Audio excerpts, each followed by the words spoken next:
ఇంకా కొంతమంది ఉన్నారు, అడిగి తెలుసుకునే ప్రయత్నం చేద్దాం. చెప్పండి సార్. అమ్మా, నా పేరు ఈ దేవదాసు. నేను కృపా దీవెన మినిస్ట్రీస్ నుంచి మాట్లాడుతున్నాను. నేను పాస్టర్ని. మరి ప్రవీణ్ పగడాల గారి యొక్క మరణము చూస్తే చాలా విచిత్రంగా ఉండేది. ఈ ప్రభుత్వం ఎప్పుడు మరి అది ఎందుకు యాక్సిడెంట్ కింద దాన్ని చిత్రీకరిస్తుందో అది ప్రభుత్వానికే తెలియాలి.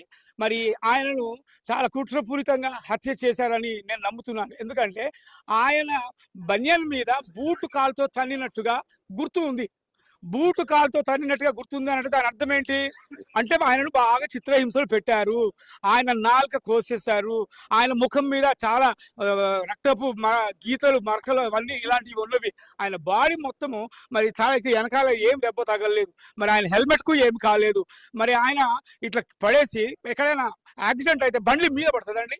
ఇది చాలా విచిత్రంగా ఉంది. బండ్ల మీద పడదు కదా. మరి బూట్ కాలు యొక్క గుర్తు షర్ట్ మీద, టీ షర్ట్ మీద ఎలా ఉంటుంది?